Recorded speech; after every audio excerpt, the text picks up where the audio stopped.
Gay men stay single because our inner child needs some love. As the great RuPaul is known to say, if you can't love yourself, how in the hell are you gonna love somebody else? It's not our fault that many of us were raised in homophobic cultures and communities. But if you're gay and single, I'm gonna be breaking down the 5 most common dating mistakes I see every day in my therapy practice and how to actually fix them. My name is Tom Bruett, and I'm a sex and relationship expert who works with gay men. Gay dating is hard, but there are concrete things you can do to improve your odds. And I can't wait to share this list with you today.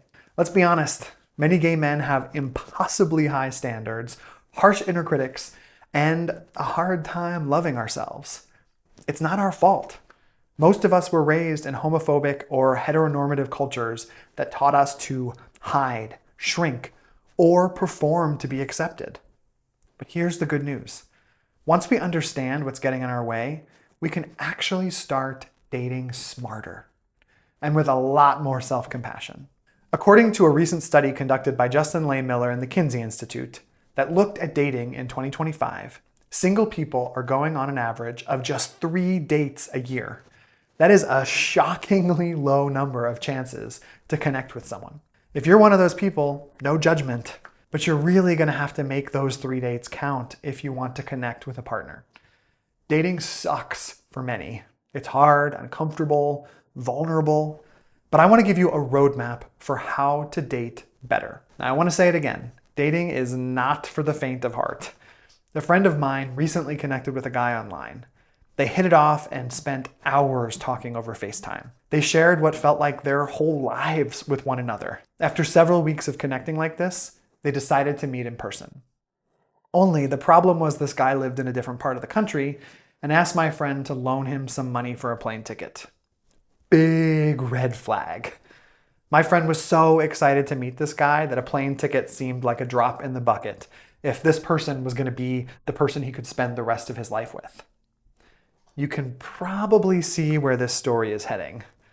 Let's just say my friend sent over the money and 5 minutes later this dream boat of a guy disappeared and blocked him on all accounts. My friend was devastated and out $500. I wish I could say this was an outlier, but ask any gay man dating today and they probably have at least one horror story to share about their experience. Let me help you avoid making the same mistake as my friend. Let's start with the basics.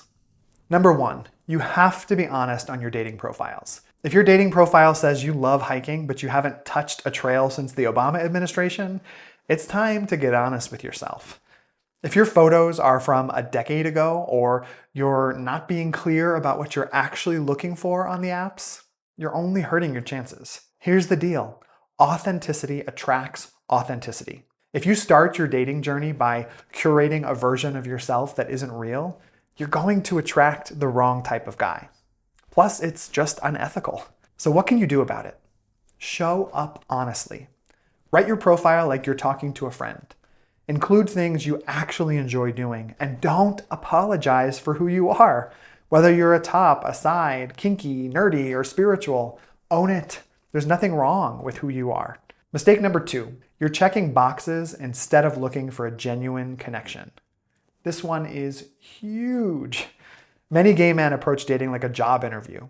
He has to be over 6 feet tall with 6-pack abs, incredibly successful but not too career motivated, funny, emotionally available, with 2 dogs and a mother you would love to drink mimosas with on Christmas. When we date this way, we forget the human in front of us. We're so focused on finding the perfect romantic comedy leading man that we lose sight of our values. This is a surefire path to having another bad first date. All right, what can you do about it? Instead of checking boxes, expand your horizons. Ask curious questions that are based on your values and interests. Actually get to know who the person is, not just what they do. And if you want some help starting deeper conversations, I've got you covered.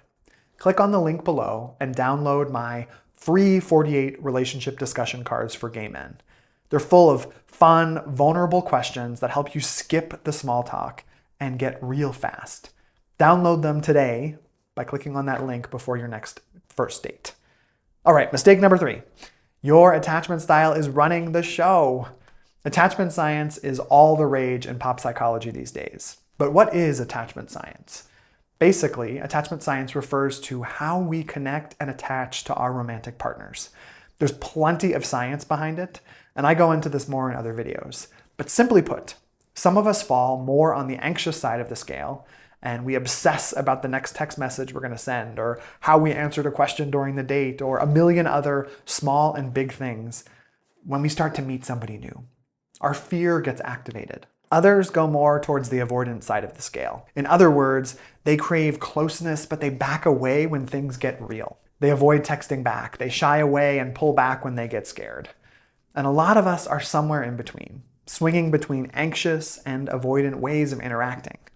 These kind of behaviors can make dating a challenge for a number of reasons. We know that attachment is impacted by trauma, and we also know that there are higher levels of trauma in the queer community. Okay, what can you do about it? Start paying attention to your patterns. Instead of judging them, bring them into your conscious awareness. If you want to make real progress on attachment work, it probably makes sense to work with an LGBTQ+ affirmative therapist who understands the science behind this way of being in the world. But there is hope. Attachment styles can shift, and awareness will help you find coping skills based on your unique situation. Mistake number 4, you're only meeting people on the apps. Listen, I get it. The apps are convenient and they are habit forming. They were literally designed to be habit forming. Every time a notification comes through, your brain gets a little jolt of dopamine, which activates the brain's reward system, which then makes you come back again more and more and more. The apps are like an all-you-can-eat buffet of sexy men, except half the dishes are catfish and the other half are emotionally stunted. The apps are just a tool. But are you also trying to meet men in real life? Are you putting yourself in situations where you might actually connect with someone? Okay, what can you do about it? Say yes to invitations. Go to community events, queer meetups, volunteer nights, or even take a class. If you're in a more rural area without a big gay scene, try a gay vacation destination. If that sounds scary, remember, you don't need to find your husband. You just need to practice connecting. Every conversation is a rep at the gym for your relational muscles. Mistake number 5, you're falling too fast without vetting properly. This one is for my hopeless romantics out there. You meet a guy and you have one incredible date, and suddenly you're planning vacations and matching tattoos. It feels exciting because we have spent years craving connection. So when it shows up, we want to dive in head first. But let me caution you to slow down, my friends. The new relationship energy is intoxicating, and it can make it likely that you'll jump in fast and hard without making sure this person is the right fit for you. So what can you do about it? Slow it down. Let time and consistency show you who this person really is. Bring them around your friends and family and have them vet the person. See how they are in different situations and experiences. Take your time. There's no rush. If you got something out of this video, check out my video on the 10 gay dating red flags you must avoid. I go into more specifics about what makes a red flag and how to avoid falling for it. Check it out now.